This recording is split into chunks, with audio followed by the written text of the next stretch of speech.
Veja no ICL Notícias, segunda edição. No aniversário da Lei Maria da Penha, Comissão Interamericana de Direitos Humanos acolhe petição de ex-mulher do chefão do PL, Valdemar Costa Neto, que denuncia violência doméstica. Dinheiro sem fiscalização. Procurador-Geral da República pede que STF proíba as emendas PIX no Congresso Nacional. Tensão na Venezuela. Liderança da oposição filma sua própria prisão e governo de Maduro não confirma a detenção. Eu solo sou uma cidadã mais que quer um país distinto. Tempos de ódio. A onda de violência contra imigrantes na Inglaterra, na análise do jornalista Lúcio Mesquita, direto de Bristol.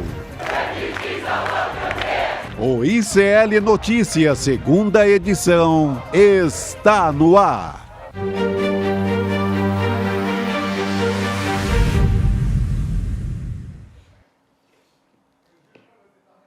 Olá, boa noite. Seja muito bem-vindo, seja muito bem-vindo. ICL Notícias, segunda edição, está no ar. Estamos ao vivo nos canais do Instituto Conhecimento Liberto, Eduardo Moreira no YouTube e também na POT TV no Rio Grande do Sul.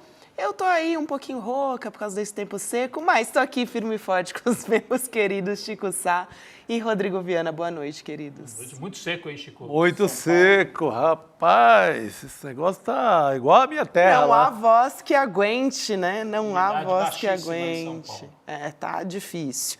Mas a gente está firme aqui, inclusive, para comemorar mais medalhas do Brasil, né, gente? Nessas Olimpíadas. Teve mais, agora a turma do skate. A turma do skate está arrasando. É, a Vamos turma do combinar. skate não tá fraca, não. Um bronze do Augusto Aquil, né?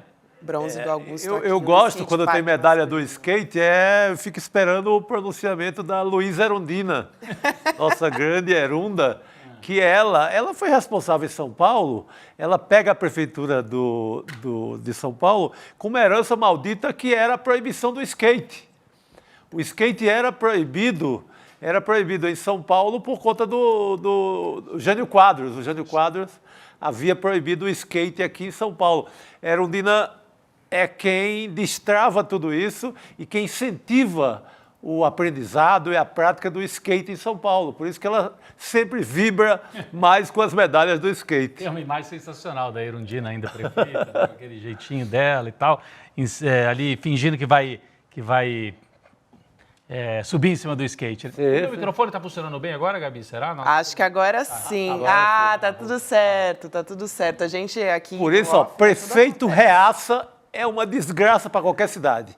Imagina o cenário, era proibido skate em São Paulo até outro dia. Aliás, sabe o que me lembrou? Vocês estavam falando da Erundina, né? Aquela imagem. Vocês lembram daquela fatídica imagem também do Serra subindo no skate? É uma imagem maravilhosa, né, também. Essa eu não lembro. Não, eu vou ter que encontrar O aqui. skate está no centro da política do Brasil. É muito boa. Mas essa foi mais uma imagem. medalha, né? A segunda medalha do skate, então uma no masculino e outra no feminino, duas de bronze. O skate entra aí para o panteão dos esportes, né? Já com tradição do Brasil nas Olimpíadas. Parabéns para o Augusto Aquil, né? Pela conquista da medalha de bronze, Gabi. E outros resultados importantes, né? Nesta quarta-feira. Com certeza, a gente teve outros resultados importantes. Você falou quanto foi que ele fez nessa última volta Não. aí que ele cravou? Foi 91,85.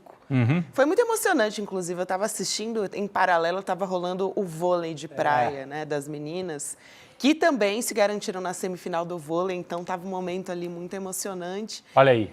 Ana Aí Patrícia o momento, e Duda. Isso, Vão as pra duas. semifinal. A Duda As é a gigantas. melhor do mundo, né? Ana Patrícia, junto com ela, uma grande dupla que ganhou da Letônia também. E eram duas adversárias, assim, de peso também. Foi uma virada espetacular, né? Foi. Começa No primeiro perdendo. set, né, Chico? Porque no segundo elas chegaram Não foi já de arrasando. lavada, mas começa perdendo Bem. Agora vamos pegar as australianas aí também. Eu mandei, inclusive, para nossa produção essa imagem do José Serra subindo no skate. Em qualquer momento, ela pode surgir aqui no nosso telão para dividir com vocês, né? Porque essas imagens são boas da gente recordar. Gabi, mas além de lembrar do Zé Serra, que acho que eu não quero nem relembrar essa imagem, não, tô brincando. Tem outro esporte que não é olímpico, que eu lembro do Zé Serra, é a bolinha de papel, né? Olha isso aí. É muito boa essa. Segura o homem. É aquela velha história, né? Em campanha eleitoral a gente vê de tudo. Mas o skate passa pela política não só de São Paulo, do Brasil inteiro. Desde essa polêmica com a Erundina, quando ela destrava, assim, quando ela faz a festa de quem praticava skate em São Paulo no finalzinho dos anos 80. Fim dos anos 80. Tem muito a ver com a liberdade urbana, com a juventude, né? Ocupar o espaço público e tal. Mas saindo do skate, do vôlei de praia para o atletismo, o Pio, né? O nosso medalhista, ganhou medalha em Tóquio e agora é um dos favoritos no atletismo, 400 metros com barreiras. Tomou um susto porque na eliminatória ficou em terceiro lugar na bateria dele e teve que aguardar as outras eliminatórias. Mas no final se classificou com quarto tempo, vai para a final, continua ali disputando uma medalha. É o quarto tempo dos 8 que vão correr na final. Então tem chance realmente de medalha também. Muito bom, então. A gente teve tênis de mesa, quando a gente vai falar agora também, né, dos que não foram para frente, mas enfim, que fizeram uma temporada muito, muito boa aí nas Olimpíadas, o tênis de mesa masculino também, o Calderano, o Vitor Ishii, também o Guilherme Teodoro. Eles acabaram perdendo para a França no tênis de mesa masculino, então foi eliminado o time brasileiro, mas fica aí o nosso agradecimento, lógico, para os nossos atletas brasileiros, também na marcha atlética, olha, eu ia falar, marcha elétrica era boa, né? É porque eles estão pro trio elétrico da Bahia, né? Já ia ser outra parada. Exatamente. O Caio Bonfim e a Viviane Lira, eles acabam em 7º lugar no revezamento misto. Na minha ignorância, eu não sabia que existia esse revezamento da marcha atlética, né? Correm homens e mulheres juntos. Interessante essa prova. Nós temos também o Isaías, que é outro favorito para a medalha. A canoagem. Desculpa, Isaquias Queiroz, que é outro favorito. Né? Passando aí pelas eliminatórias, é outra chance grande de medalha. Chance real. E a Ana Paula também, né? Ela também se classificou para essas semifinais aí de canoagem. Muito bem, então o Brasil segue firme, vivo na canoagem. E agora, as meninas, acho que a grande atração nesses Jogos Olímpicos, a ginástica artística, né? Sem dúvida nenhuma. E a foto, né? Mais uma foto lindíssima. Olha aí, ó. A imagem das ginastas brasileiras ali no cenário dos Anéis Olímpicos de Paris. Belíssima foto, principalmente a anterior, né, em que elas estão dentro dos Anéis Olímpicos ali. Belíssima foto da equipe brasileira, vitoriosíssima, comandada, a gente pode dizer, pela Rebeca Andrade. Ela carregou o Brasil nas costas. Essa é maravilhosa, icônica. Ela e Pelé agora na parada. Para começar qualquer discussão esportiva no Brasil, tem que começar com Pelé ou com a Rebeca, com um dos dois. E elas com as medalhas, né? Segurando as medalhas, essa foto icônica. Essa tá linda demais, né? Linda demais. E as medalhas que foram usadas, os bolsonaristas, eles não, além de não ajudar, ainda atrapalham, né? Então, cortaram verba de esporte, atrapalharam, acabaram com o Ministério do Esporte. Acabaram com o Ministério, né? Nem com a verba, acabaram com tudo. E agora estavam espalhando essa história de que os atletas iam ter que pagar uma taxação sobre as medalhas físicas. Sim. E que, além disso, a outra taxação, olha que absurdo, o Lula, o Haddad vão cobrar também uma taxa sobre o prêmio, porque são duas coisas. A medalha é uma coisa, é um objeto que a pessoa ganha, né? E que traz para o Brasil normalmente, sem pagar nada. Agora, o Comitê Olímpico Brasileiro paga um prêmio para os medalhistas e para as medalhistas. E aí os bolsonaristas, olha, é o Taxade, é o Lula taxando. E aí tem essa manchete do Globo, Gabi, mostrando que essa taxação olímpica, você pode até discutir, será que tem que ter taxação ou não? Mas existe há 50 anos. E o Bolsonaro cobrou na Olimpíada passada em Tóquio, porque não é ele que cobra, é a Receita Federal, é uma regra. Qualquer um paga. O COB, o Comitê Olímpico Brasileiro, até está discutindo com o Ministério da Fazenda, agora do Lula, se libera. Tem até uma possibilidade. Mas é a lei aplicada a qualquer dinheiro. Isso. Senão, se você começa a separar, esse dinheiro aqui é disso, esse dinheiro é de não sei o quê, você causa uma confusão na alfândega, na Receita. Vamos cobrar de quem, né? É uma lei de cinquentenária, né? E ontem a gente aqui já falou desse assunto e teve postagem do ICL falando desse assunto em que a gente esclarecia. A Gabi abre aquela parte do noticiário de ontem falando assim, olha, é fake news que vai taxar as medalhas. Aí os bolsonaristas entraram, assim, um enxame, Gabi. Pega o lead, né? Dizer, vocês estão mentindo, taxam sim. 27,5. Aí tem que explicar para eles que isso existe há 50 anos. Foi na ditadura, aliás. Então, gente... Ditadura que eles elogiam bastante. E até a Receita Federal teve que fazer um comunicado oficial para desmentir esses picaretas do bolsonarismo que acabaram com o Ministério, acabaram com o financiamento de vários esportes e estão agora aí atrapalhando ainda quando o Brasil está lá disputando as medalhas. Mas o negócio deles é correr atrás disso tudo, né? De qualquer feito do governo ou do Brasil, para criar uma história ali no meio, para, primeiro, que não tem nada de patriota essa atitude deles, que coloca o Brasil lá atrás sempre, e é uma tentativa de mostrar alguma coisa que o Lula pode ter errado, porque não fizeram nada. Os caras passaram liso pelo governo.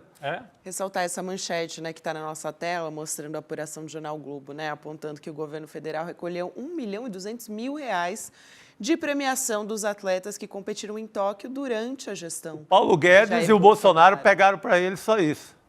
Então, não... Porque não é novidade, né? Não, essa exploração de dizer, o governo Lula taxa até prêmio olímpico, é uma regra que existe para qualquer brasileiro que Desde a ditadura militar. Isso. Agora, estão aí fazendo exploração política com os resultados esportivos do Brasil. Não sei se a gente tem aí a nota da Receita Federal para mostrar, mas quem puder, depois a gente traz aqui. Temos agora, Ricardo? Não temos. Mais para frente, se for o caso, a gente mostra. Mas obrigou a Receita Federal a fazer uma nota para esclarecer isso que eu estou falando aqui. É um negócio... Eles confundem com o ouro do Bolsonaro, né? O ouro que ele queria passar em mochila de assessor, o ouro que ele queria passar sem a Receita botar o olho. É isso, ele acha que porque ele traz joia sem declarar, tudo na base da muamba, o bolsonarismo acha que o Brasil é tudo muambeiro. Não é assim. Eu vi um comentário no chat muito bom, não deu tempo de pegar o nome da pessoa, mas falando assim, quem gosta de medalha de ouro tem que tomar cuidado aí, né? Porque é o Bolsonaro que gosta de ouro, então tem que tomar cuidado na volta aí dos atletas pro Brasil, senão porque o homem quem gosta derrete, de ouro aí bicho é perigoso. É a família Bolsonaro. Fazendo uma piada aqui no nosso chat, né? Lembrando o caso das joias sauditas. Agora, Rodrigo, a gente tem, você estava comentando aqui, né? Só para não deixar passar também, a Receita Federal se manifestando a respeito das medalhas olímpicas, né, isentas de impostos. Talvez a gente não tenha o print aqui agora, mas basicamente ela vindo a público dizer que as medalhas olímpicas, troféus, qualquer objeto, né, que seja comemorativo, que seja recebido num jogo, num evento esportivo, né, oficial, estão isentas de impostos federais, segundo estabelece... As medalhas, fisicamente, né? Os objetos. Exato, os objetos. Por isso que eles frisam isso, né? Quaisquer objetos comemorativos recebidos.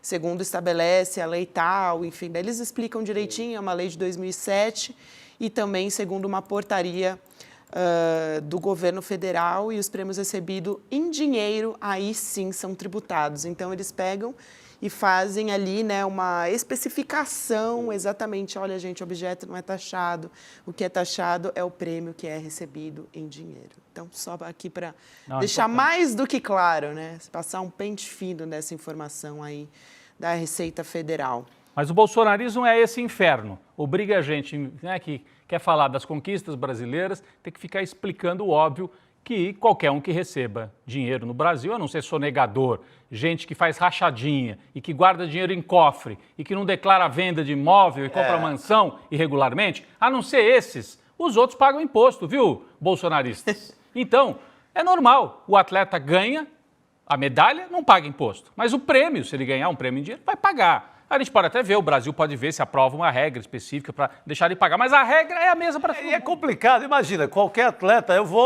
se eu sou sonegador, eu vou procurar os atletas do Brasil inteiro, que são muitos, passa a ser a melhor maneira de lavar dinheiro do mundo. Então, é complicado você estabelecer uma lei para os atletas, então, depois o comerciante vai querer também, todas as categorias vão querer, né? Vão querer. Exceções, aí você vai abrindo exceções.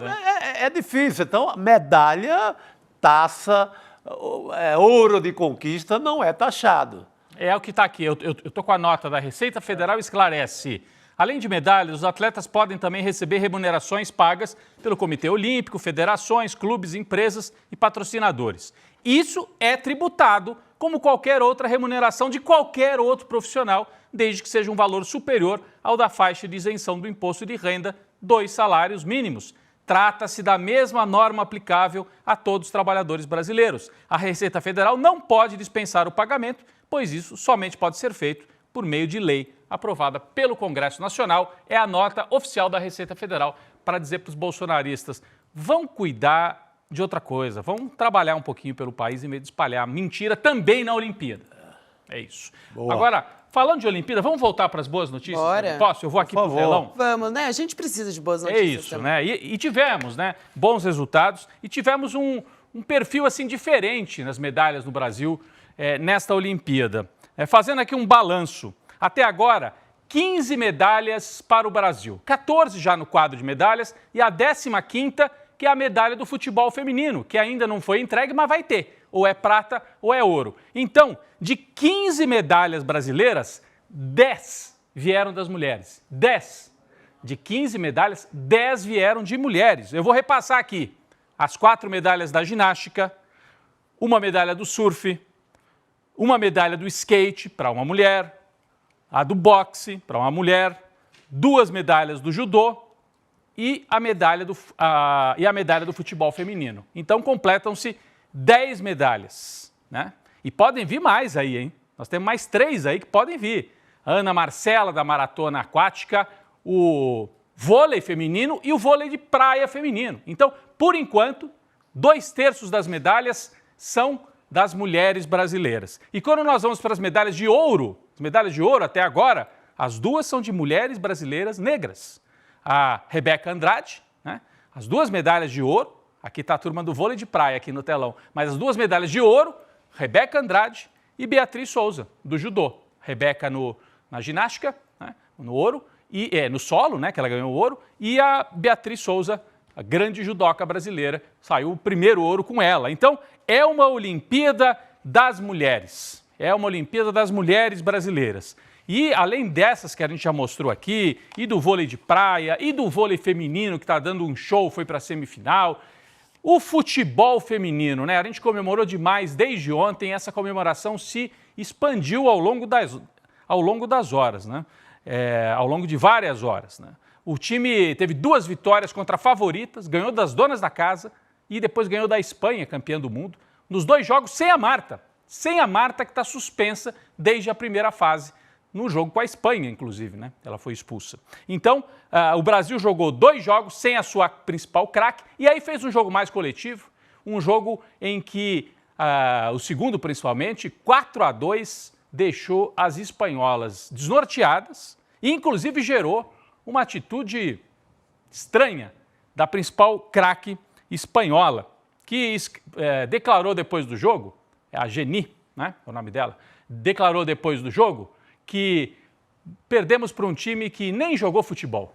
Ela achou que o Brasil jogou na retranca. Fez 4 gols jogando na retranca, então. E ela deu essa declaração, Gabi, colocou no Instagram dela e aí chamou para a briga, né, entre aspas.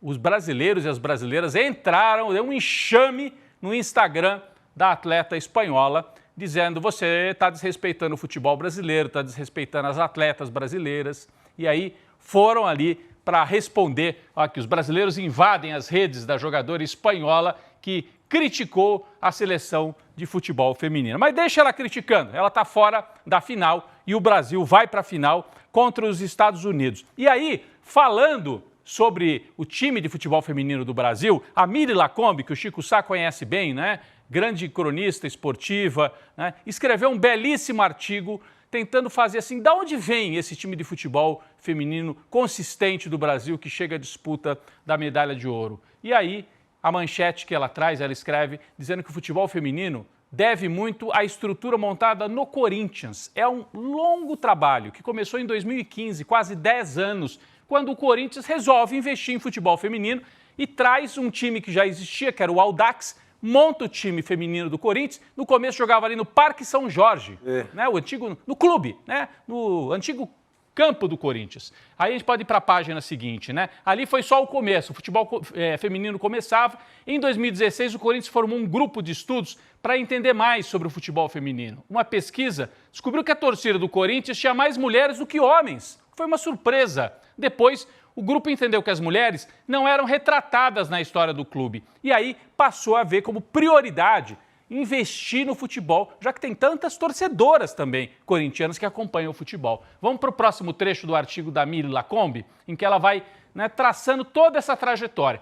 Aí, gente, eram jogos com 30, 40, 50 pessoas assistindo ali no estádio pequeno, no campo, dentro do clube do Corinthians, mas aos poucos foi se profissionalizando. Veio a Cris Gambaré para coordenar o time do Corinthians. Veio o Arthur Elias como técnico do time do Corinthians. Depois, patrocínio. Depois, as conquistas. O Corinthians foi ganhando um título atrás do outro. E esta comissão, Cris Gambaré como coordenadora e Arthur Elias como técnico, hoje, não por acaso, estão na seleção feminina, lá nas Olimpíadas, disputando a medalha de ouro. Vamos adiante, então, porque houve outros momentos importantes. Veio o movimento Respeita as Minas. Em campo, os resultados já eram excelentes. E aí começou uma cobrança. Escuta, respeita as Minas, elas querem jogar no estádio, na arena do Corinthians. Ah, mas será? Vai atrapalhar o gramado? Vai ficar vazio o estádio? Olha, Gabi, começou devagar, mas hoje os jogos do Corinthians no feminino lotam a Arena Corinthians, né? E aí elas são chamadas de as Brabas, né? E conquistaram esse direito. E quando o Cuca foi trazido para o Corinthians masculino, houve um movimento que partiu das jogadoras, das torcedoras e da comunidade corintiana, muitos homens também, mas foi importante ter esse núcleo feminino ali dentro do Corinthians. Tudo isso é uma história do futebol feminino no Corinthians e que desemboca depois na seleção feminina. Isso tudo eu não estou trazendo aqui da minha cabeça, eu não sei todos esses detalhes, é dando crédito a Miri Lacombe, jornalista que conta essa história importante, dá o contexto, né? O Brasil vai jogar uma final, pode ganhar, pode perder, as norte-americanas são fortíssimas, mas tem uma história aí, olha, 10 anos pelo menos, do Corinthians e vários outros clubes, não foi só o Corinthians, mas o Corinthians acho que teve uma estrutura e uma história um pouquinho mais longa e isso ajudou a seleção brasileira de futebol feminino nas Olimpíadas. É porque costuma ser no Brasil assim,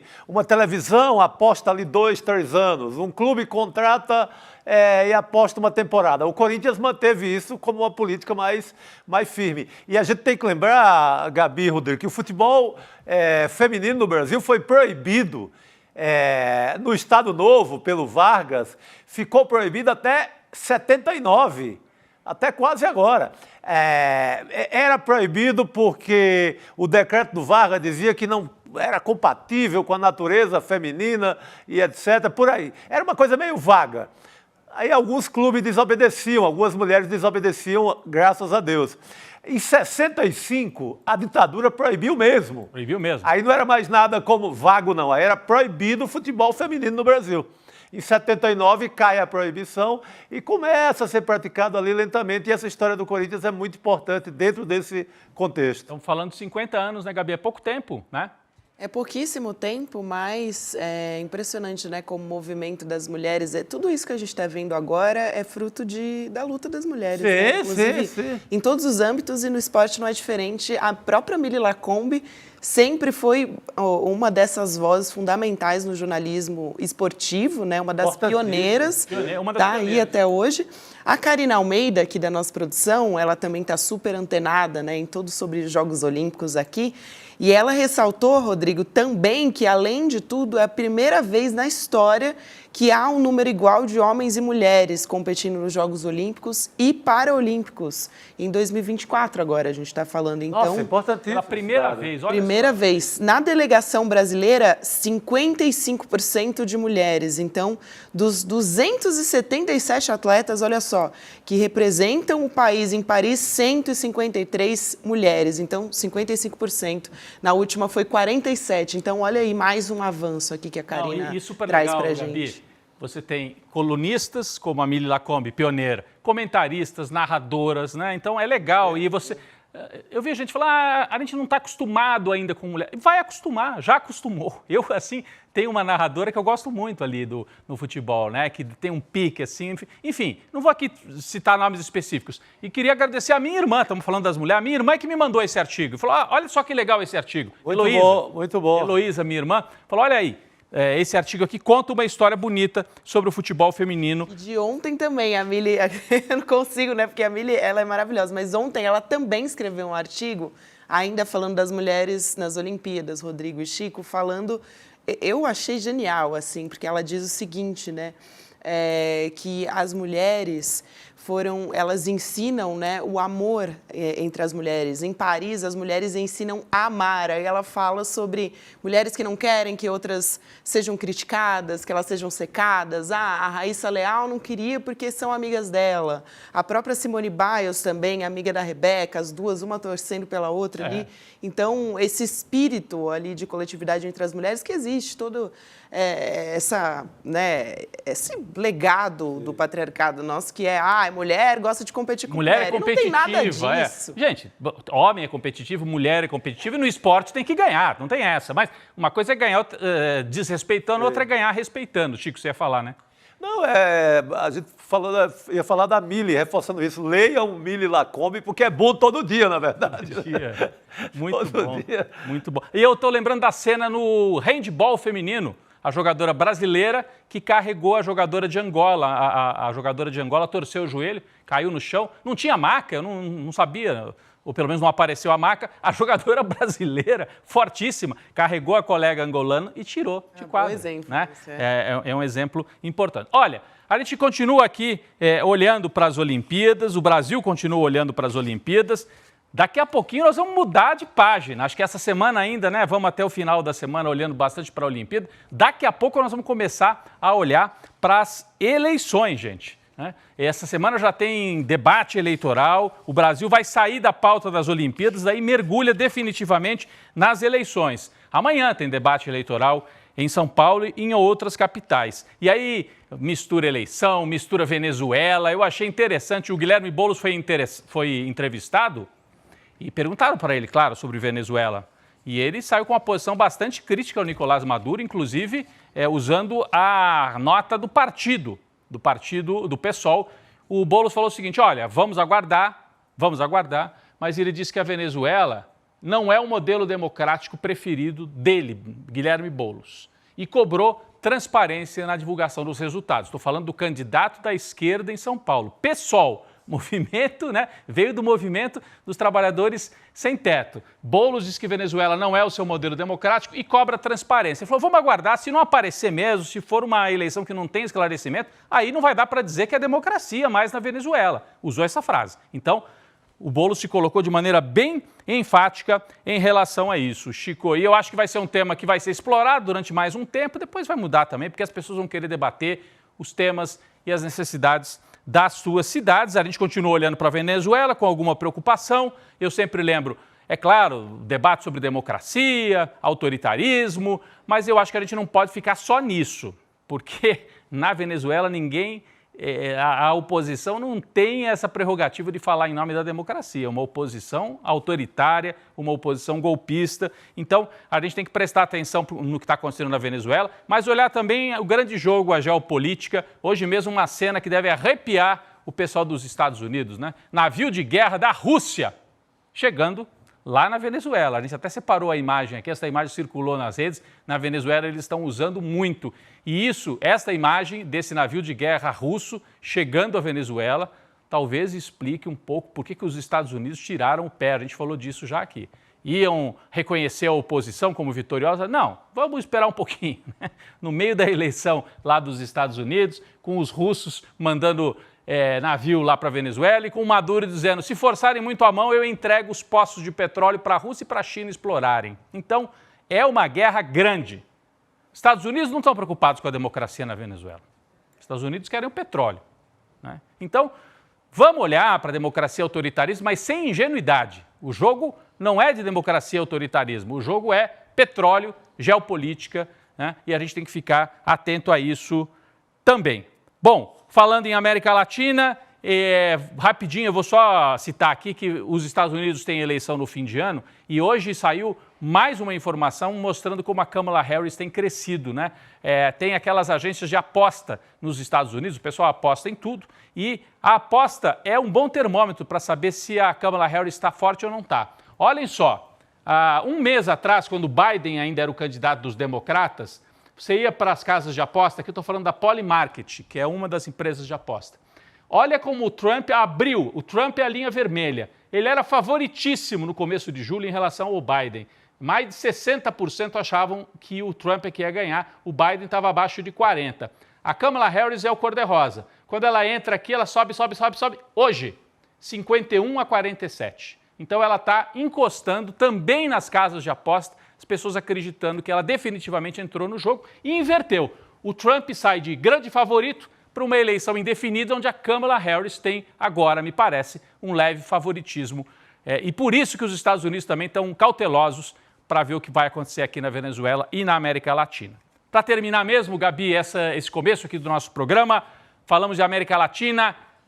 Dia 13 de agosto vai para Cuba, Eduardo, o documentário do ICL, gravado em Cuba pela nossa equipe, o Eduardo Moreira caminhando, passeando, entrevistando, conversando com as pessoas, trazendo um pouco do clima e do dia a dia do cotidiano de Cuba. Ali, ó, aqui nós temos algumas das imagens, entrevistou o presidente cubano, o Díaz-Canel, entrevistou a Leida Guevara, entrevistou o Frei Beto, que é um brasileiro que conhece Cuba, conheceu o Fidel Castro, era muito próximo. Frei Beto vai ser entrevistado, direção do Maurício roteiro, né, do Maurício Arruda, direção da Juliana Baroni. Dia 13 de agosto você assiste online, terça-feira que vem, 8 da noite. Você assiste, é de graça, só que você tem que se inscrever por esse link, icln2.com.br. Você digita e aí você recebe um link para entrar e acompanhar o documentário. Vai para Cuba, Eduardo. O Eduardo foi, a equipe do ICL editou e você vai assistir no próximo dia 13 de agosto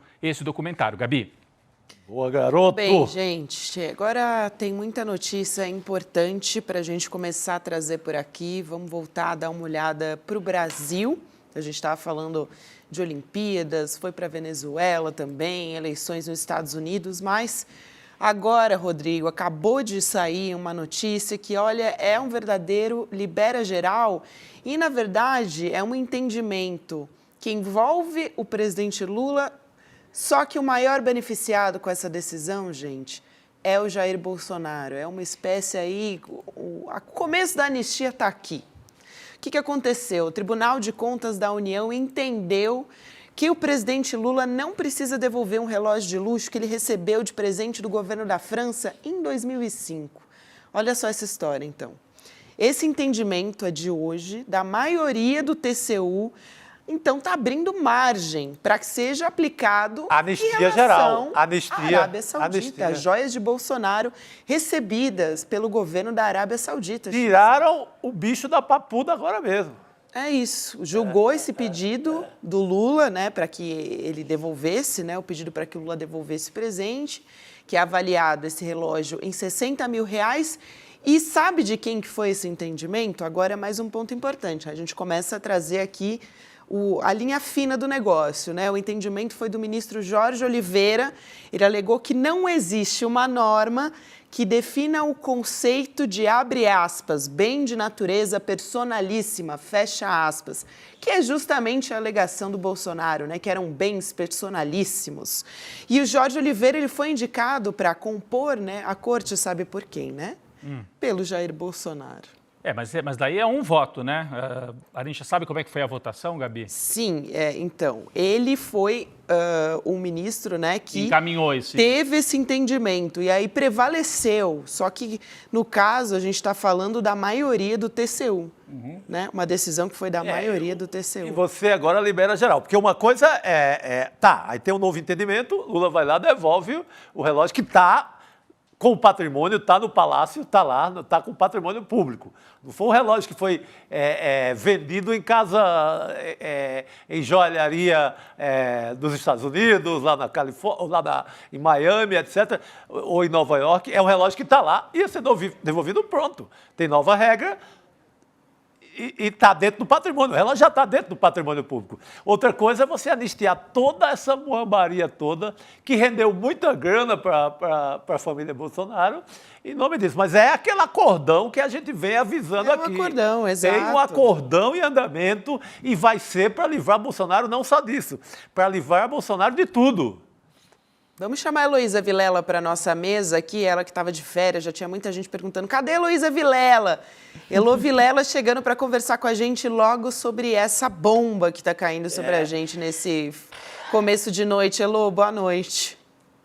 Boa noite, pessoal. Pois é, volta difícil essa, né? Porque a decisão do TCU foi bem complicada. O juiz relator disse que existem 3 posições diferentes, né, nesse julgamento, né?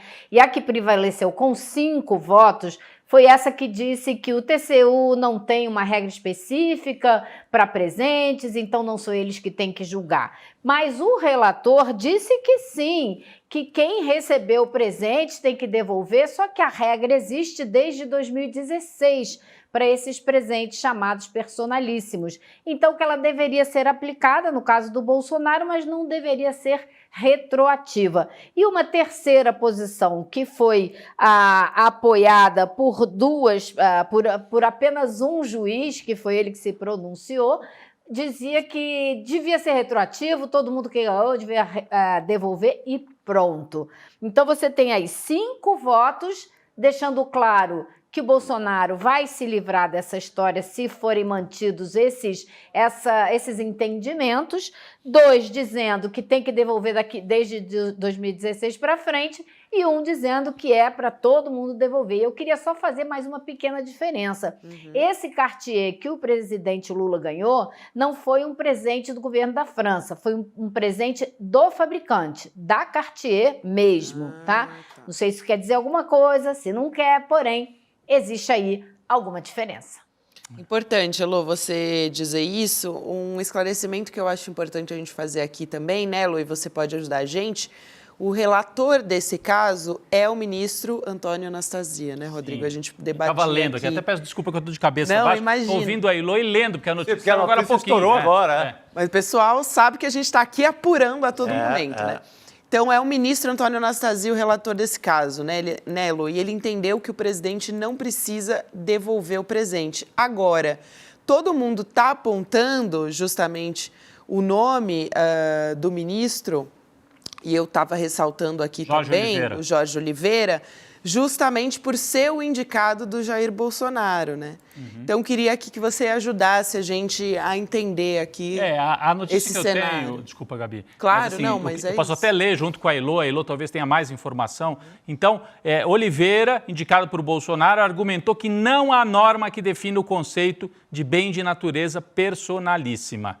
Com esse entendimento, esse ministro do TCU propôs que até que haja lei específica, não é possível definir que os artigos recebidos possam ser classificados como bens públicos. Portanto, não haveria necessidade de devolução à União. A posição dele foi acompanhada por 4 de 8 ministros que votaram. Então, aí se consolida essa maioria que você falou, a partir do entendimento puxado pelo Jorge Oliveira. Seria um terceiro entendimento. Mas foi o entendimento. Agora, o que interessa é que esse aqui foi o vitorioso. De 5 de 8 aqui ficaram com esse entendimento. E isso favorece também, e principalmente o Bolsonaro. Não favorece o Lula. Eles estão aproveitando, botam o Lula para dizer... Lula estava fora da legislação, que era até 2016. É um caso de 2005. É feito totalmente para anistiar o Bolsonaro. Porque você anistia o Bolsonaro citando o Lula junto.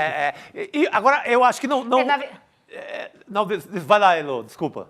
Fala, Elô. Na verdade, foi um caso que foi apresentado por um deputado do PL, o Sanderson, justamente dizendo que antes de julgar o caso do Bolsonaro, tinha que julgar esse do Lula, que é mais antigo, e ele conseguiu, então, passar na frente com o caso do Lula, e o triste é não apenas um juiz indicado pelo Bolsonaro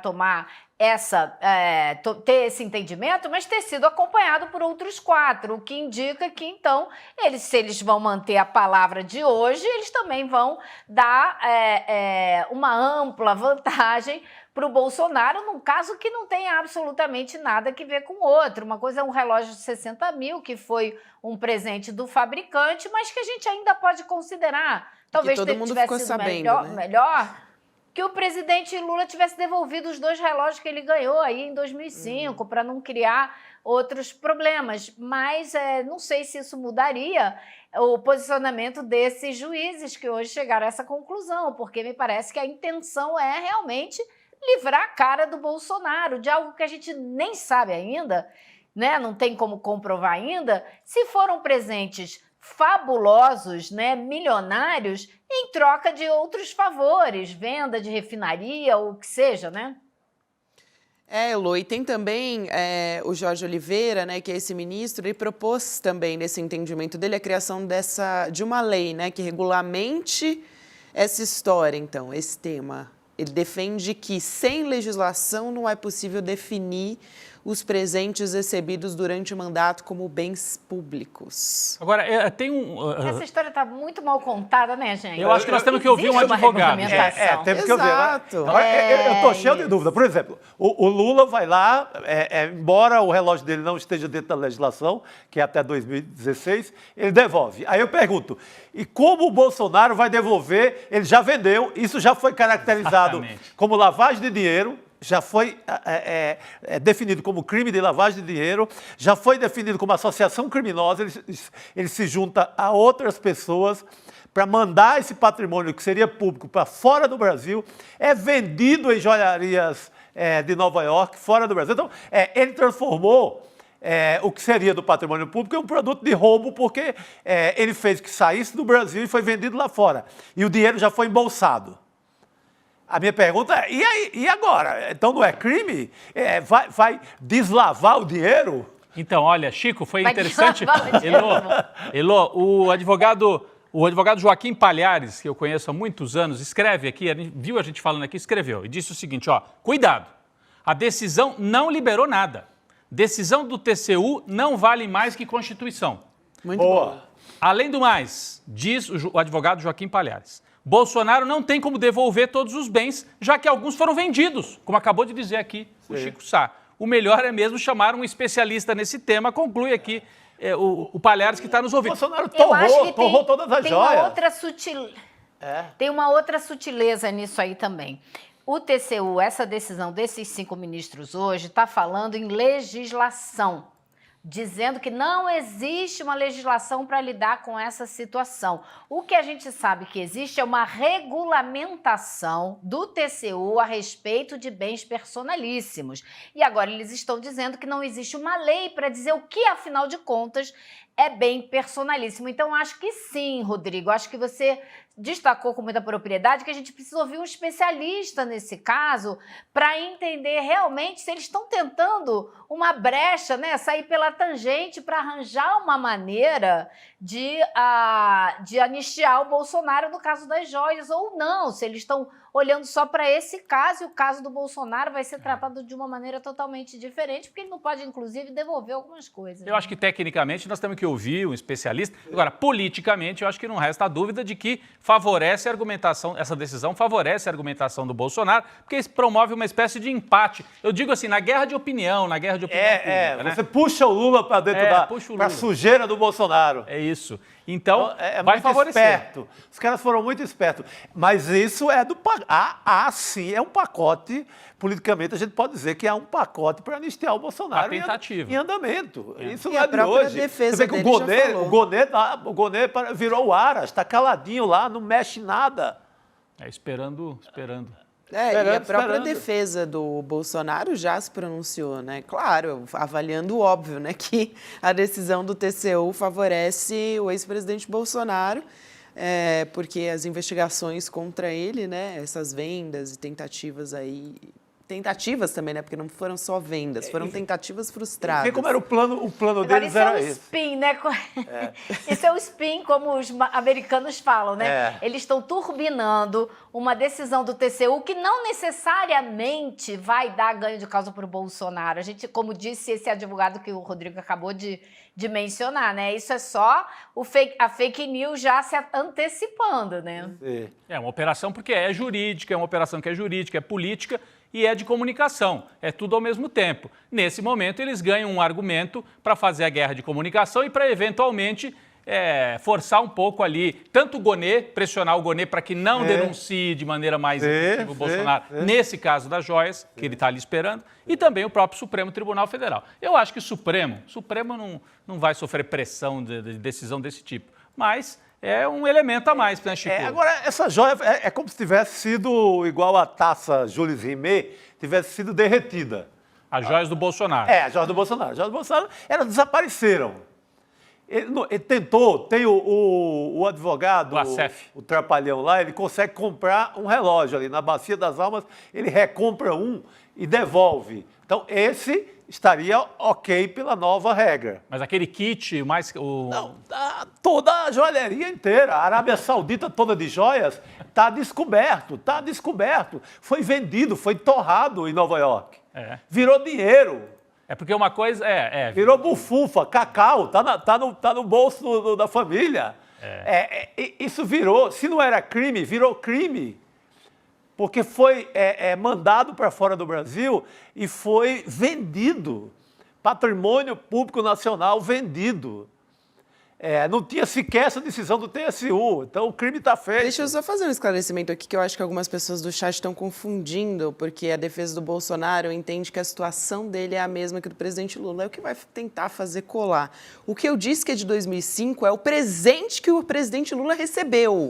Não tem nada a ver com o entendimento do TCU. O entendimento do TCU é de 2016. Aí sim, que os bens vendidos pertenceriam ao patrimônio público. São coisas diferentes que eu estou falando aqui. Bem diferente. Mas esse caso é um caso de um presente do Lula no primeiríssimo mandato dele, né? De 2005, né? Exatamente. Só agora o TCU vai falar. Mas os caras ganham uma arma para comunicação, para vender que é a mesma coisa e, portanto, porque condena Bolsonaro e não condena Lula. Eles ganharam uma arma e, como eles são bons na fake news, eles vão turbinar isso e vão tentar transformar numa defesa. Só que não. Joias foram vendidas e viraram dinheiro. Viraram dinheiro. Estavam naquela viagem do Bolsonaro. Joias foram mandadas para fora do Brasil. Isso é crime. Até eu que não entendo de lei, sei que isso é crime. Eu pegar uma joia, tirar uma joia do patrimônio público, levo para Miami ou para Nova York e vendo. Isso é crime. Outra coisa, esse colar aí é um item personalíssimo do Jair Bolsonaro, do presidente da República? Ele ia andar com esse colar pelo Brasil? Pelo que eu sei, não, né? Então. Poderia até andar. É isso que eu ia falar, Rodrigo. Até poderia andar, e mas... o personalíssimo está incluído na ideia do personalíssimo, um presente que tenha um valor que não seja muito alto, né? Que obviamente não é o caso desse colar. Esse colar, o Jair vai ficar andando ali na hora que ele for comer leite condensado lá na Barra da Tijuca? Não, né? Colocar o colar ali para... Não sei. Ou lá em Angra dos Reis. Eu visualizei aqui a cena na minha cabeça. Ele andando lá na praia em Angra dos Reis com aquela roupa de mergulho e esse colar personalíssimo. Personalíssimo colar, né? É muito personalíssimo. É uma cena dantesca, né? O João Frederico Berner aqui falou, personalíssimo pra mim só cueca. Pois é. E para por aí, né? E para por aí. Não tem mais, não tem como inventar. Mas, olha, essa demora toda, o Bolsonaro está começando a ficar impune. Nesse caso aí o TCU já arrumou uma boquinha para ele, já o Gonê arruma outra boquinha, já o outro tribunal arruma outra boquinha e esse cara vai passar impune. Quem guardou sua champanhe para comemorar essa prisão, olha... Sério isso? Assim, o que a gente ouve é que há uma tentativa de deixar inelegível, ele não participa da próxima, mas prender também não. né? Tem uma tentativa. E quem está em campo para isso? Michel Temer. Michel Temer. E outros, né? E aí ele já tem outro candidato. Eles não precisam, essa coisa do inelegível não é um prejuízo tão grande para eles. Agora, já tem o Tarcísio. vai ficar feio para a justiça se eu boto 17 anos de cadeia para a dona Fátima de Tubarão e 0 para o inventor do golpe, que foi o Bolsonaro. Que foi o Bolsonaro. E será que vale também para o general Heleno e para o Braga Neto, né? Pois é, porque eles criaram o golpe e levaram aquelas pessoas a cometer aquele ato de terrorismo. Devem ser presas. Não estou defendendo a anistia para a dona Fátima de Tubarão. Tem que ir para a cadeia, tem que cumprir. Ir lá para a colmeia, para o presídio feminino. Mas fica complicado eu explicar a toda a nação por que é que o chefe do golpe está solto. E tá. E tá solto. Por aí, tá passeando por aí. E é isso que você estava falando, né? Ô, Gonê, cadê você, né? Por isso que você estava falando, o Gonê tá demorando. Mas hoje o Gonê agiu, viu, Chico? Pois hoje ele apareceu. Hoje ele lançou Ele uma. apareceu. Era essa que eu ia puxar agora mesmo, diga, porque o Procurador-Geral da República, ele pediu para o Supremo, né, para o Supremo Tribunal Federal, que declara inconstitucionalidade, quer dizer, que defina que é inconstitucional as tais emendas PIX, né? Vocês lembram dessa história das emendas PIX? Emenda parlamentar. Elas são de 2019, né? Elas foram criadas em 2019 e ficaram conhecidas porque elas são difíceis de rastrear, né? É difícil de fiscalizar esses recursos, porque os valores eles são transferidos por deputados, por senadores, diretamente para os municípios, sem a necessidade de apresentar projeto, né? Uma justificativa, convênio. Em 2023, inclusive, ano passado, só para a gente ter uma ideia, essas tais emendas PIX foram destinadas a elas 6 bilhões 750 milhões dinheiro, de né? reais. Sem controle algum, sem projeto. Se eu sou deputado por São Paulo, eu posso mandar lá para Alagoas do Arthur Lira. Se eu sou deputado por Alagoas, eu posso mandar para São Paulo. É uma patifaria. Se eu sou um administrador público e quero fazer uma determinada obra, a emenda vem para outra coisa. É um desmantelo em matéria de organização pública de poder no Brasil. Agora, É feita para enricar deputado, né? Elô. E olha, Não, eu no ia ano passar para passado, você gente, mesmo. Foi o dobro do ano anterior em emendas, né? Então você falou 6 bilhões 750 milhões no ano passado, em 2022 foi 3 bilhões e 320 milhões. Ou seja, dobrou de 2022 para 2023. Um dinheiro que, como você falou, não é só difícil de rastrear, é impossível. E ninguém rastreia, porque não tem nome, endereço, telefone, projeto, nada. Então, o Gonê pediu ao STF que realmente determine que elas são ilegais, que não podem ser feitas. Já vem desde o ano passado o STF numa briga contra o orçamento secreto para fazer com que ele deixe de ser secreto e tudo seja declarado.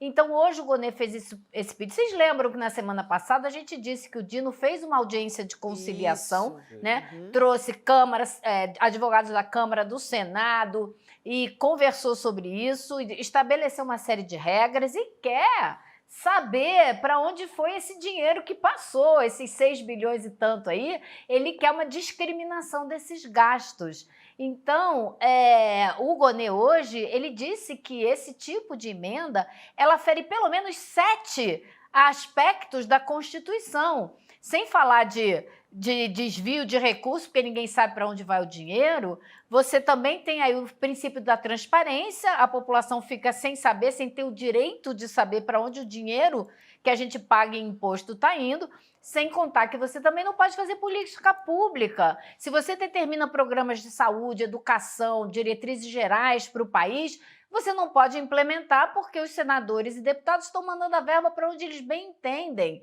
e não precisa nem ter projeto. Então, assim, acho super importante. Agora, acho que isso faz parte também de uma briga maior, né? Uma briga política maior, que é para tentar moralizar esse assalto do Congresso sobre o orçamento federal. Assalto, a palavra é assalto, Elô. E o Flávio Dino foi muito corajoso nessa atitude, porque é um momento de conflito de Arthur Lira, um pouco Pacheco com o STF, tem aquela ameaça de caçar membro do STF com a eleição para o Senado em 2026. Então, o Flávio Dino toma essa atitude, belíssima como homem público que pensa no orçamento do país, num momento delicado, num momento de conflito com o Congresso, né, Elô? Então, importantíssimo. Tomara que vá adiante. Nisso, o Gonê acerta, faz muito bem em tomar essa decisão. Já não era sem tempo, né? Né?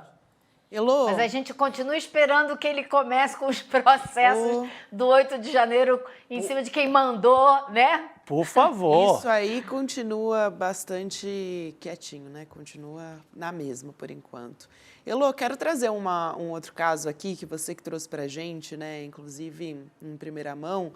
Hoje é o dia em que a Lei Maria da Penha completa 18 anos, né? A maioridade da Lei Maria da Penha, gente, importantíssima, né?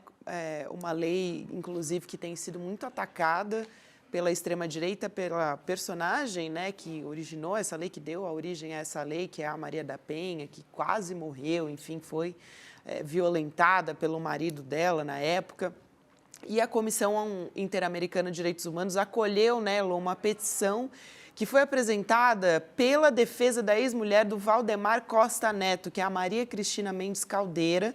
E a Maria Cristina, nessa petição, ela está acusando o presidente do PL, o Valdemar Costa Neto, de agressão física e de ter também declarado de forma irregular que o apartamento onde os dois moravam era sede do Partido Liberal. Elô, eu queria entender melhor essa história. Tem um desentendimento em relação à divisão dos bens, mas acho que o mais importante dessa história, claro, é o simbolismo, né, da agressão física, que ela está fazendo essa denúncia agora justamente no dia da maioridade da Lei Maria da Penha, né?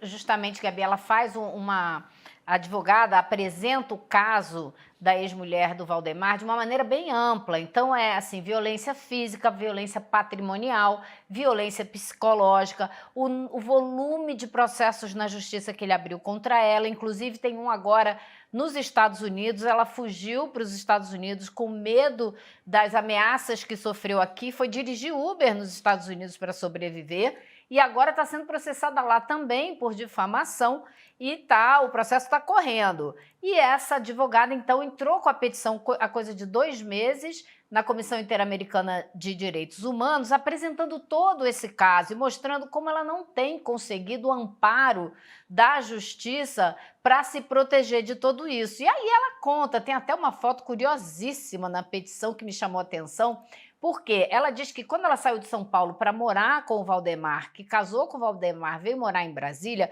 ela deixou o apartamento dela, foi morar com ele nessa casa onde ela ficou, e depois que teve a violência contra ela, a agressão física, ele saiu de casa e ela ficou.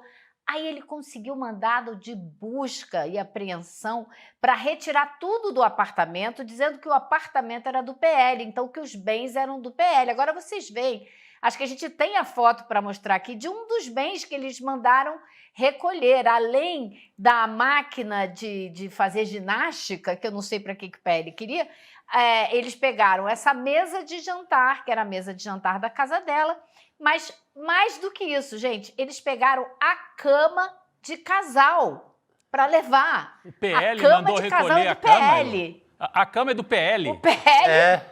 Exato. Rodrigo, a cama é do PL. Quem deita na cama do PL, não sei.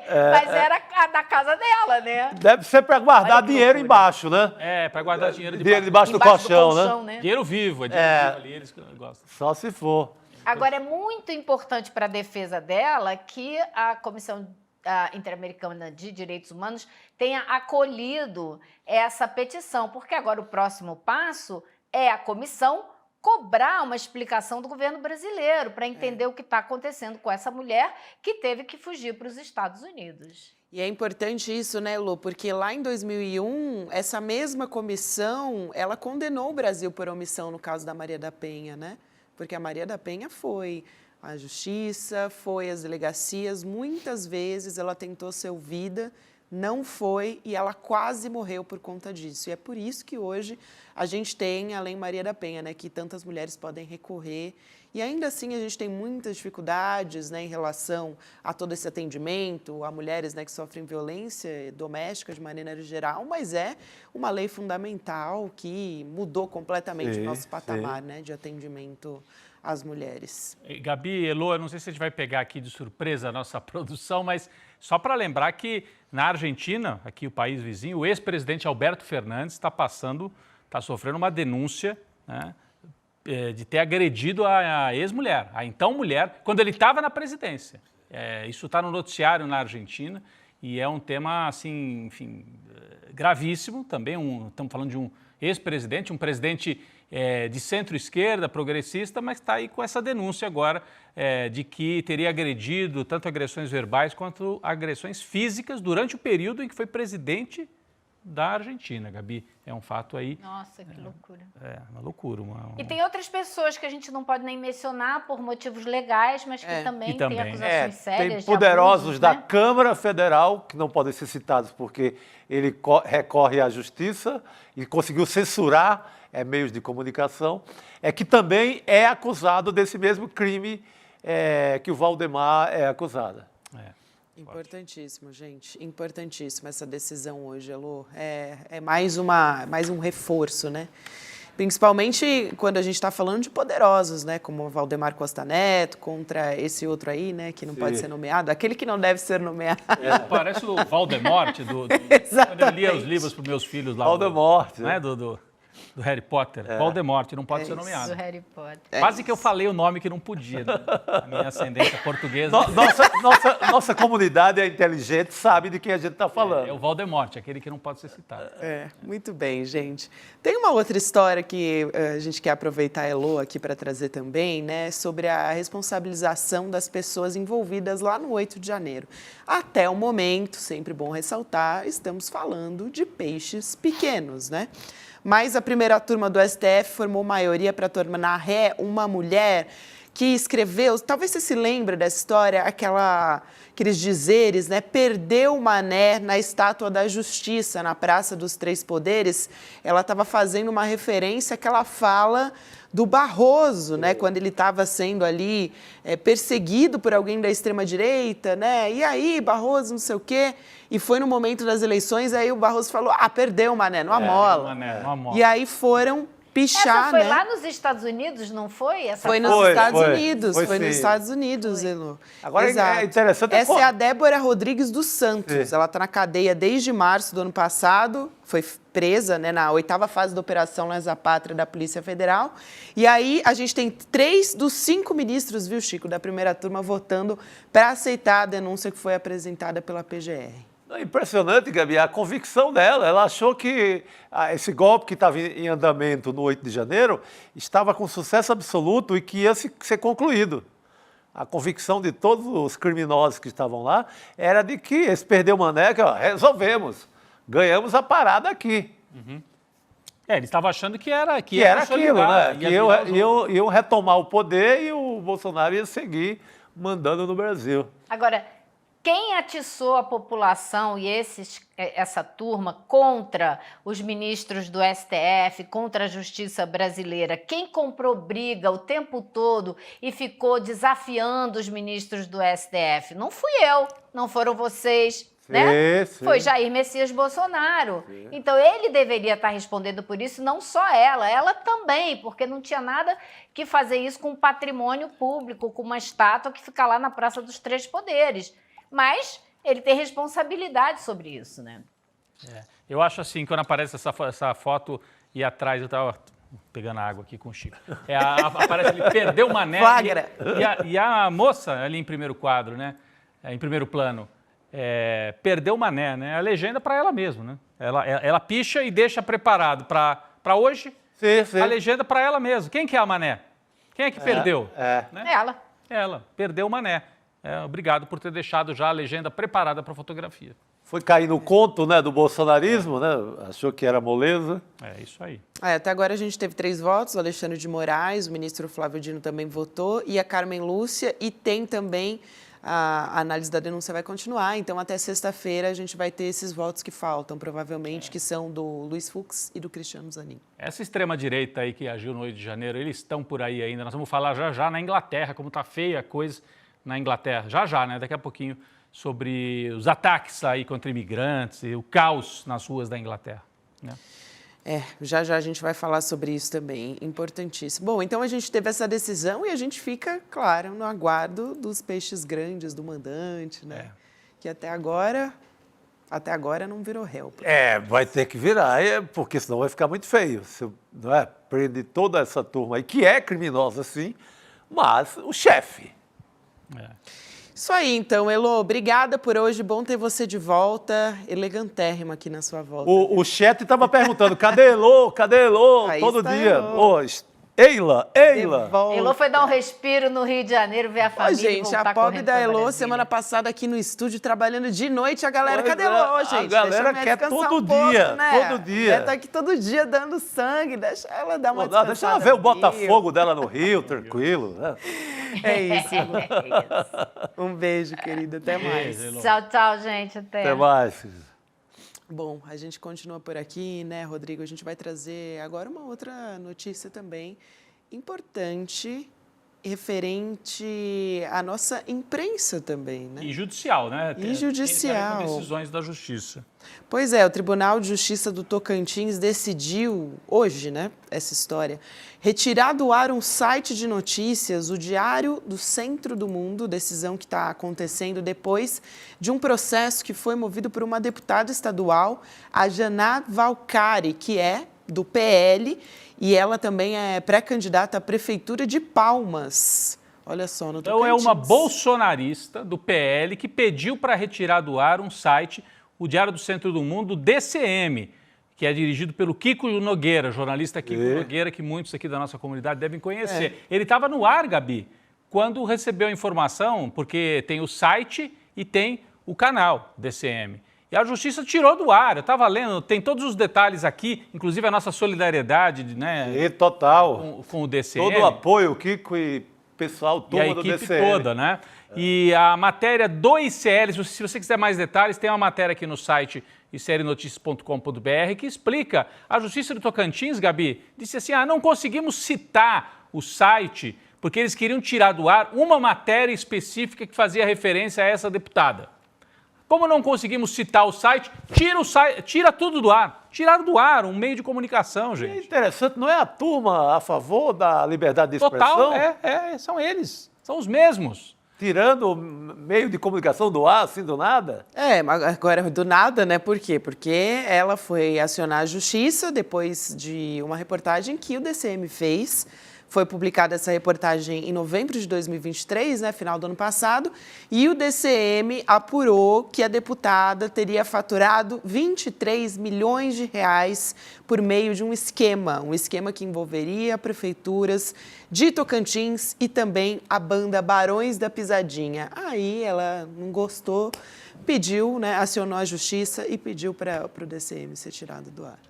O Kiko, eu falei mais cedo com o Kiko Nogueira, né? Manifestei minha solidariedade, ele disse que era um absurdo. E ele me mandou uma outra informação aqui, que eu vou dividir com vocês, mas mandou enquanto eu estava aqui preparado para entrar no ar já, dizendo, o Tribunal de Justiça emitiu uma certidão dizendo que o processo não existe. Então, como assim? O processo oficialmente não existe, mas com base nele, tira-se do ar um site de notícias. É uma loucura completa, tudo no tapetão, né? Como disse aqui o pessoal do DCM. Vamos acompanhar, é algo muito sério. Os bolsonaristas pregam liberdade total e não existe liberdade total. Quando você fala ou faz algumas coisas, você tem que responder por aquilo. Agora, não pode tirar do ar dessa maneira um site de notícias. Você pode questionar, pode buscar na justiça reparação, tudo isso é do jogo. Entrar com uma queixa-crime, questionar queixa. O jornalista. Claro, eu não estou dizendo que jornalista não pode ser questionado, não é isso. Pode, deve, quem quiser, né, Gabi? Entra na justiça. Agora, esse tipo de ação, tirar do ar, né, beira realmente o banditismo político e judicial. Sim.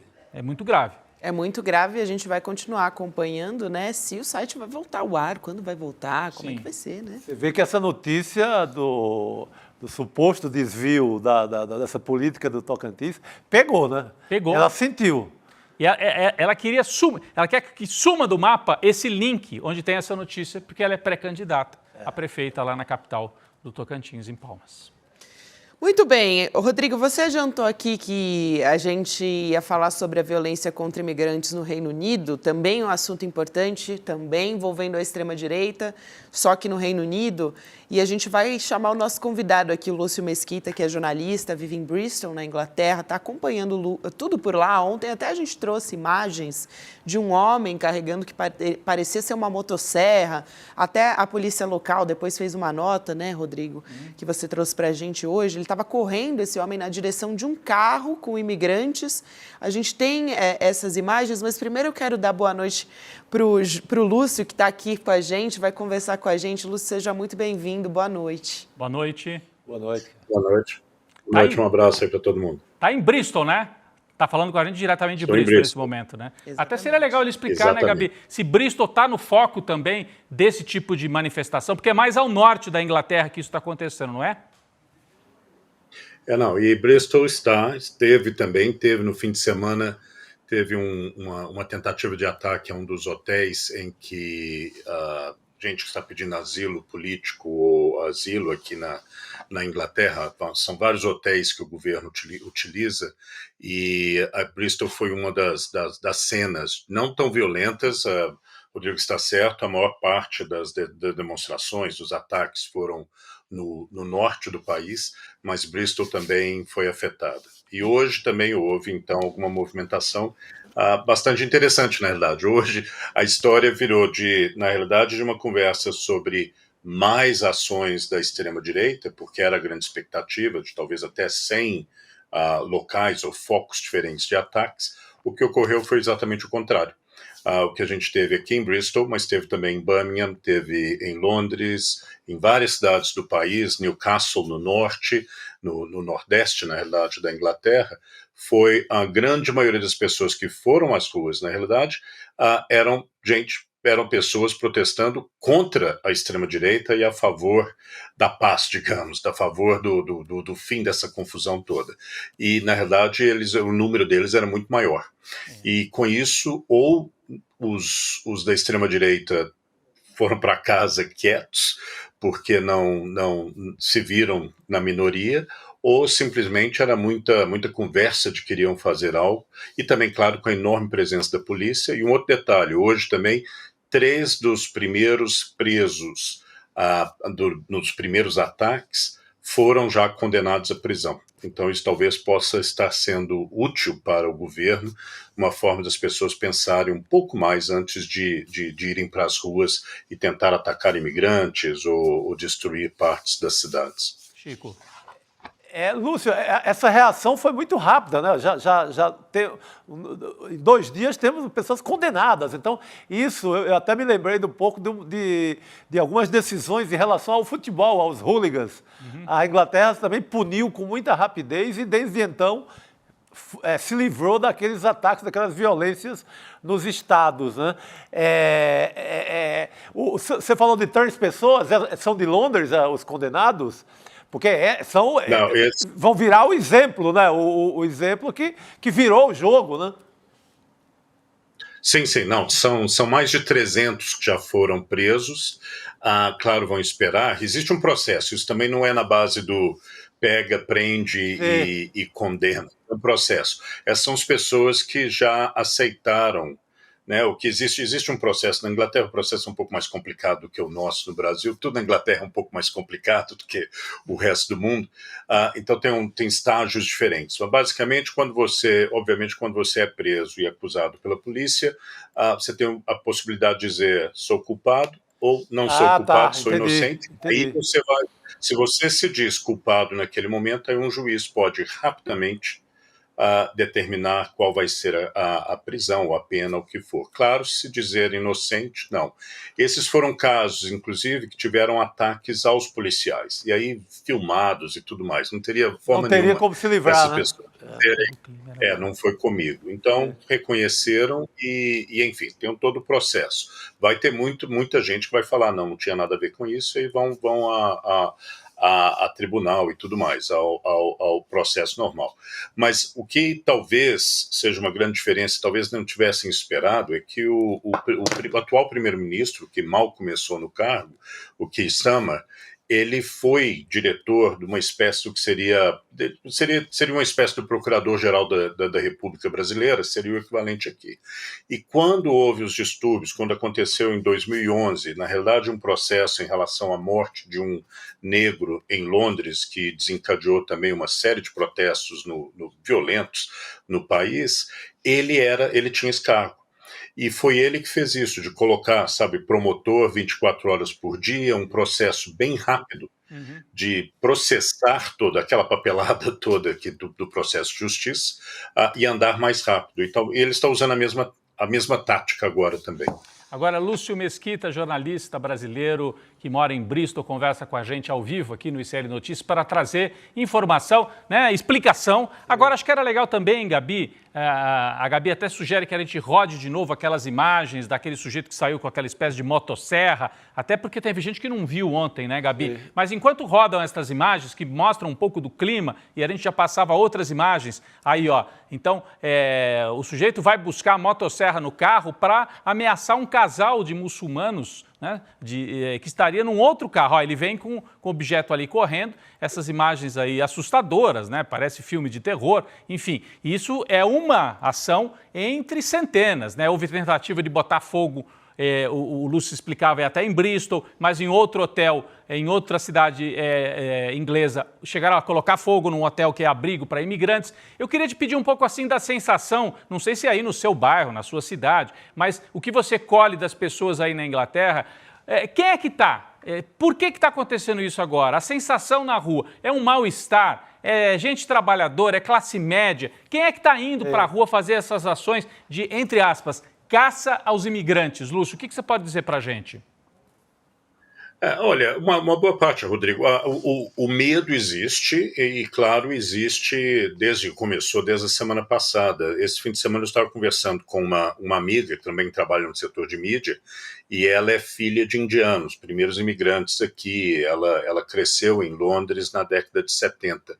E ela falando, o que retornou é o medo que eu tive quando eu era criança, em que as pessoas atacavam a gente, atacavam as casas. Na época era uma organização chamada National Front, a Frente Nacional, que era também fascista e tudo mais. Então tem um certo medo, as pessoas, você vê gente, principalmente negros, indianos, né? A gente engana um pouco. Mas um pouco só, ao abrir a boca, ou talvez dar o nome, as pessoas podem até depois fazer algo, pensar algo. Mas, claro, o ataque é racial também, não é só de imigração, é em relação à raça. E agora isso vem basicamente, tem um elemento aí que não deve ser ignorado, que a gente vê isso tudo na Europa toda também, em outras partes. Existe um grupo significante do tamanho da população, de gente que perdeu muito espaço na época da globalização, na época da abertura do mercado britânico para o resto da União Europeia, e se sente marginalizado dentro do próprio país. Não é uma defesa do que eles estão fazendo, do que alguns estão fazendo, mas é algo, o Brexit veio por causa disso. E isso misturado com racismo, com intolerância, com uma série de outras coisas. Agora, vale lembrar, né, todo esse protesto, tudo isso começou, o estopim foi a morte o ataque a um grupo de crianças que estavam numa espécie de campo de férias na cidade de Southport, por um rapaz, um menino de 17 anos, que está fazendo 18, acho que amanhã ou hoje, estava fazendo 18, e que entrou com a faca e foi esfaqueando várias pessoas. Ainda bem as outras crianças sobreviveram, muitas delas foram no hospital, mas todos estão bem agora.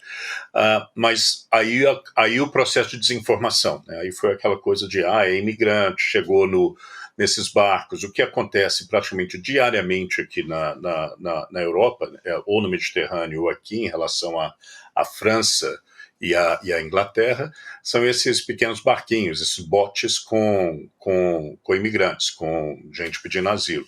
E isso virou um foco. O governo anterior, o governo dos conservadores, cada vez indo mais para a direita, utilizou isso muito como parte da campanha deles. Tem muito uma linguagem também meio forte que utilizaram e alguns ainda estão usando. E isso tudo, eu acho que ajudou a criar esse clima. Esse caldo. E aí a desculpa. Na verdade, foi uma desculpa, né? Mas mesmo hoje, por exemplo, teve um candidato a líder do Partido Conservador. Claro, o partido geralmente quando perde, no caso o Rishi Sunak já falou que vai sair, então agora estão no processo de buscar um novo líder, e um deles, que é mais da direita ainda, chegou a falar na televisão hoje de manhã que e a polícia não fez nada quando as pessoas estavam gritando, né, Deus é o grande, Allahu Akbar, né, que os muçulmanos gritam nas ruas em Londres quando teve protesto pró-Palestina. Isso já deu uma confusão maior hoje também por causa disso. Por exemplo, isso é dizer Deus é louvado, né? Louve o Lorde. E como é que isso pode ser considerado algo que deve levar à prisão? Então tem esse risco também de um sentimento grande também contra muçulmanos, quando não há evidência nem de qual é a religião desse rapaz que veio de Ruanda. Provavelmente não é muçulmano, veio de Ruanda e nasceu, quer dizer, a família veio de Ruanda, ele nasceu em Cardiff, aqui perto de Bristol, a capital do país de Gales.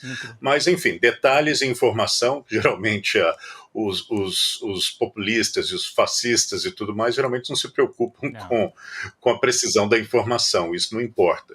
Então, na verdade, foi uma desculpa, é uma desculpa para esse ataque. Então, tem alguns elementos, eu acho que são importantes pensar, que são, qualquer governo deveria estar lidando com eles em relação a certas questões sociais, mas isso, como todos também as pessoas, os comentaristas estão dizendo, o próprio governo, isso não é desculpa para sair atacando e, principalmente, atacando pessoas pela cara delas, pela cor delas ou pela religião delas. E isso que eu acho que hoje a gente viu um número grande de pessoas indo às ruas dizendo chega, né? Não faz sentido, isso tem que parar. Mas vamos ver, o importante vai ser os próximos dias.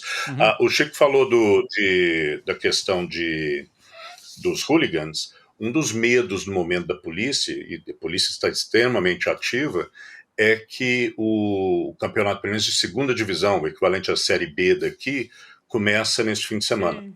E o futebol ainda não está livre. Aquele hooliganismo estruturado e aquela coisa de marcar a hora da briga antes ou depois do jogo, isso está sob controle.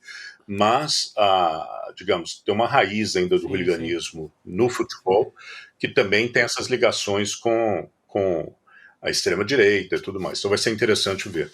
Eu queria puxar algumas imagens aqui das pessoas que saíram hoje às ruas, né, em diferentes partes da Inglaterra também, para fazer um contraprotesto, vamos dizer assim, né? Eles se manifestaram justamente contra esses atos de extremistas, né, de violentos, de racismo, que a gente acompanhou nesses últimos dias. Inclusive, essa é uma foto de Bristol, né? Hoje, olha só, a gente está vendo agora. Imigrantes são bem-vindos. A gente tem imagens de Londres também, que a gente vai mostrar aqui na sequência. Nossa, numerosa a manifestação, né? Essa é de Londres, essa é um subúrbio de Londres. Né? A gente está vendo imagens de Londres também. Então, é importante também uma bela resposta, né? Rápida. Essa resposta rápida das pessoas às ruas, né? O próprio primeiro-ministro britânico, o Keir Starmer, vem destacando a ação da polícia também na prisão desses extremistas. A gente falou, por exemplo, desse homem, né, que foi esse vídeo que foi muito divulgado nas redes sociais. A polícia de Manchester, por exemplo, ela fez um comunicado até nas redes sociais contando que pode ter prendido, né? É um suspeito, pode ser este homem que apareceu nas imagens. Essa imagem que nós mostramos agora há pouco. Exatamente. Então, eles dizem o seguinte, fomos informados desse vídeo que circulou nas redes e tal, se aproximando de um veículo com um aparador de cercas vivas na noite de segunda-feira, que é uma espécie de motosserra, né? Eles foram bem específicos no que ele estava usando. E aí eles dizem, ontem Ontem à noite, terça-feira, portanto, prendemos um homem na faixa dos 30 anos por suspeita de desordem e continua sob custódia policial. Então, a gente teve uma resposta também nesse sentido, mas acho importante, né? A gente já vai ter, daqui a pouquinho, a gente já está chegando aqui ao final, mas eu queria ouvir o Lúcio sobre essa resposta também das pessoas, que foi uma resposta rápida, sim. E para mostrar também que as pessoas não estão num estado também só de medo ou de letargia com o que está acontecendo, né? Existe uma resposta. Acho que isso é importante. Então, a pergunta da Gabi, Lúcio, fica aí. E eu queria só acrescentar mais uma, se você puder, rapidinho no seu fecho aí. Tem algo assim coordenado que vocês percebam, que a imprensa, que alguém perceba, uma extrema-direita coordenada insuflando pelas redes sociais esses acontecimentos? Ou foi algo que explodiu desse descontentamento que você já falou aí, uma classe trabalhadora que ficou sem emprego e que acha que perdeu demais com a globalização? Primeiro, a sua pergunta, totalmente coordenado. Totalmente coordenado, existem alguns personagens que são conhecidos e que participaram disso também, e claramente há um processo de coordenação, ou de forma bem aberta por algumas redes sociais, mas também por outros sistemas como o Telegram, né, que é bastante utilizado para esse tipo de coisa. Uma das áreas onde eu trabalhei na BBC foi na questão dos extremistas islâmicos e como, por exemplo, o Estado Islâmico usou o Telegram como uma das grandes formas de comunicação dele. Então, é uma forma que eles utilizam, porque, claro, tem toda a proteção que permite que façam isso anonimamente. Mas isso não tem dúvida nenhuma. O processo de estimulação e inclusive da desinformação, típico, né? Desinformação, mentiras, e aí levando a esse tipo de movimento. Então, na realidade, tem. Em relação ao que a Gabi falou, em relação às demonstrações a favor ou contra, digamos, não é a favor necessariamente de imigração, mas contra esse tipo de atividade, o que vem acontecendo, e discriminação e tudo mais, foram muito interessantes hoje. Foi a grande mudança hoje do tom, que a gente espera, talvez, vamos torcer, né, que pare o processo do que estava acontecendo nos últimos dias. E, realmente, Bristol é famosa por uma forma diferente de pensar, então foi um dos lugares. Agora, o medo existia antes, o grande medo era esse, tanto que a área onde vocês viram aquelas fotos, e nas áreas próximas, teve muito negócio, muito comércio que fechou mais cedo, colocou tapume nas vitrines e tudo mais, que o medo é que daria algo como deu nos últimos dias. A mesma coisa em Brighton, a mesma coisa em Londres, a mesma coisa em Birmingham e por aí vai. Mas em todos esses lugares, os da extrema-direita, os fascistas foram a minoria, alguns apareceram, acho que saíram rápido, e no fim foi uma demonstração pacífica de pessoas falando, chega e queremos paz, né, e que isso acabe. Vamos ver, agora tem que ver nos próximos dias. Muito bom. Muito bom. Tomara que seja o fim dessa onda. Essa resposta imediata é tudo que a gente precisa hoje no mundo inteiro, né? Aqui no Brasil, qualquer lugar. Gente na rua respondendo imediatamente. Exatamente. Quero agradecer aqui o Lúcio Mesquita pela gentileza de conversar com a gente. Ele que é jornalista lá em Bristol, na Inglaterra, está acompanhando tudo de perto. E a gente espera, Lúcio, que a situação, né, a gente tenha uma resposta da sociedade nesse sentido e que o quanto antes a gente deixe de ouvir esse protesto. A gente teve diversas pessoas que foram presas também, até a nossa produção preparou aqui uma imagem dos principais locais, né, de quais locais que a gente teve esses protestos, né, violentos e tal, e quantas pessoas foram presas, né, foram centenas de prisões, e aí a gente tem aí um mapinha para mostrar, tá vendo, Londres tem uma concentração maior, né? Então a gente teve 100 prisões e também a gente teve 20, uma prisão, mas todos esses lugares. Então a gente chegou espera... até a Irlanda do Norte, do outro lado do canal ali em Belfast também teve protesto não, né? Violência mesmo, né? Protesto isso. É outra coisa. Então, é Exato. importante ver esse mapa para ver como foi algo que cresceu e se espalhou por todo o país, Gabi. É isso. Obrigado, Lúcio. Lúcio. Muito obrigada. Até uma próxima. Bom trabalho por aí. Eu que agradeço. Um abraço. Boa noite. Boa noite. Bom, a gente conversou aqui, deu um panorama do que está acontecendo por lá, né, no Reino Unido. Importante essa resposta que a gente teve hoje da sociedade. Agora eu queria mandar vocês, como todo final de programa eu tenho feito, queria mandar vocês todos para Cuba. Para Cuba. Que susto.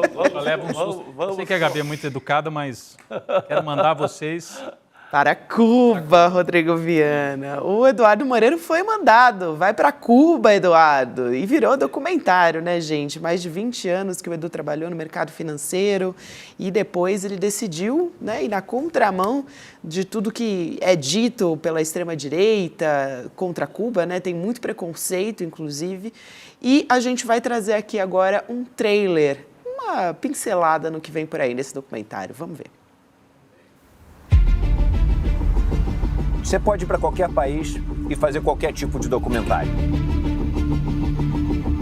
Cheguei a Havana, o Fidel me chamou no gabinete dele e se virou e falou assim: o que você quer me perguntar?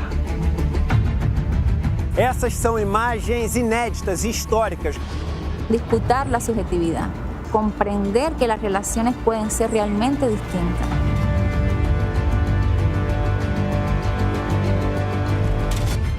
Siempre se habla de los que se van de Cuba, pero no se habla de la mayoría, que son los que se quedan viviendo en Cuba. Pues nosotros tenemos una cultura de la resistencia y de la emancipación, pero hemos generado una cultura de la solidaridad. ¡Patria o muerte! El verdadero revolucionario tiene que tener una gran capacidad para amar, porque si no tienes esa capacidad para amar, tú no puedes entregar tu vida a una causa. Un 30% de las medidas que Estados Unidos impone a Cuba se le impone a cualquier país latinoamericano y no hay gobierno que aguante.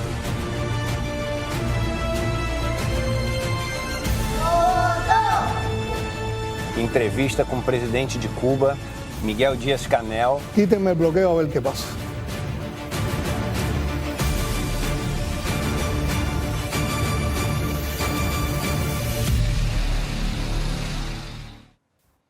Muito bem, gente. Então a gente quer convidar todos vocês, vem com a gente para Cuba. Vamos todos para Cuba assistir esse documentário que vai ser exibido online gratuitamente, mas você precisa fazer a sua inscrição para poder acompanhar essa estreia, que vai ser no dia 3 de agosto, portanto, terça-feira que vem, 8 horas da noite. Garante lá o seu ingresso para acompanhar essa sessão de cinema do documentário com a gente, cln2.com.br, e dessa vez, gente, realmente não vai ter replay. Então, assim, ó, para assistir... Aproveita, é agora, é agora. É agora ou nunca. Vamos nessa, então, que agora tem provocação histórica. O Lindener Pareto, nosso querido Lindener, vai entrevistar o historiador e professor Luiz Marques a partir de agora. Capitalismo e catástrofe ambiental. Evitaremos a destruição do planeta? Uma discussão importantíssima, né, da gente acompanhar. A partir de agora, hein? 7h30, só continuar aqui no link com a gente. Boa noite, Chico Sá, boa noite, Rodrigo Viana. Amanhã estaremos aqui, firmes e fortes. Espero que amanhã com uma voz um pouco mais firme e um pouco mais forte. É, porque hoje você falou algumas vezes, eu falei, não vai sair, mas saiu. Não vai sair, mas saiu. Saiu, chegamos até o final. Todo mundo forte. Tchau, gente, até amanhã. Cruzou a reta. Entre a utopia e o inferno. Essa é a situação de um país que desperta tantas paixões, amado por tantos, odiado por outros. Estamos falando de Cuba. No dia 13 de agosto, uma terça-feira, às 8 horas da noite, o ICL, Instituto Conhecimento Liberta, tem o prazer de lançar o seu primeiro documentário internacional. Uma superprodução. Vai para Cuba, Eduardo! Dos mesmos montadores de Lei da Selva e Tropa de Elite 2, do mesmo roteirista brasileiro que concorreu ao Oscar, um filme que vai ficar marcado para sempre na sua cabeça. Não perde não, é uma exibição única. Chame seus amigos e amigas para assistir também. Dia 13 de agosto a gente está junto.